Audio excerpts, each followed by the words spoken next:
देखिए, मुख्यमंत्री योगी आदित्यनाथ का ये कहना कि कांग्रेस की इंदिरा गांधी सरकार ने संविधान में सेकुलर और समाजवाद शब्द जोड़ करके संविधान के साथ छेड़छाड़ किया था, ये सुप्रीम कोर्ट के उस निर्णय की अवमानना है जिसमें 25 तारीख को ही अभी मुख्य न्यायाधीश के नेतृत्व वाली पीठ ने आरएसएस और बीजेपी के उस डिमांड को खारिज कर दिया जिसमें कहा गया था कि समाजवाद और सेकुलर शब्द को संविधान से बाहर किया जाए।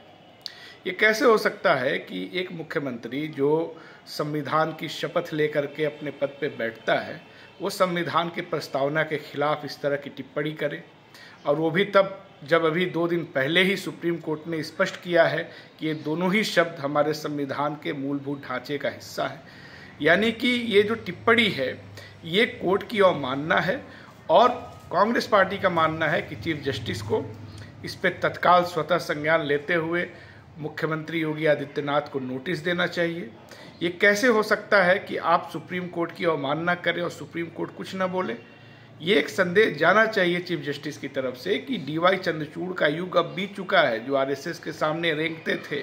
आप आरएसएस के प्रभाव से मुक्त हैं, ये संदेश सीजेआई को देना चाहिए।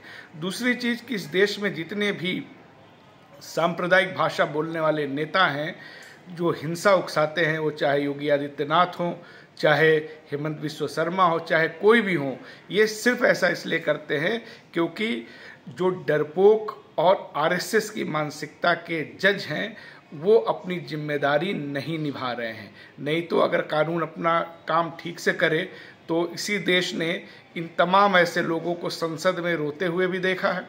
तो जुडिशरी को चाहिए कि अपना इकबाल बुलंद करने के लिए इस पर तत्काल उनको नोटिस भेजे। जहाँ तक समाजवाद और सेकुलर शब्द का प्रॉब्लम है आरएसएस को, ये आज का प्रॉब्लम नहीं है। दरअसल आज़ादी की लड़ाई में आरएसएस बीजेपी के जो लोग थे वो अंग्रेजों के साथ इसलिए खड़े थे क्योंकि जो कांग्रेस थी वो एक समाजवादी विचार पे आधारित देश बनाना चाह रही थी। इवन भगत सिंह और चंद्रशेखर आज़ाद की पार्टी का भी नाम हिंदुस्तान सोशलिस्ट रिपब्लिकन एसोसिएशन था, वो भी समाजवादी व्यवस्था लागू करना चाह रहे थे। तो चूंकि आरएसएस जमींदारों की पार्टी हुआ करती थी इसलिए अंग्रेजों के साथ थे। इनकी कोशिश ये थी कि किसी भी तरीके से प्रियम्बल से समाजवाद और सेकुलर शब्द हट जाए ताकि भारत को हिंदू राष्ट्र घोषित कर दे, और समाजवाद शब्द जैसे ही हटेगा तो जमींदारी उन्मूलन के बाद जो दलितों में, अति पिछड़ों में जो जमीनें बांटी गई थी जमींदारों से लेकर के, उस जमीन को दोबारा ये छीनकर जमींदारों को दे देंगे, ये इनकी पूरी मंशा थी। सुप्रीम कोर्ट ने इस पर रोक लगाया है, लेकिन सुप्रीम कोर्ट को इस बयान पे उनको नोटिस भेजना चाहिए।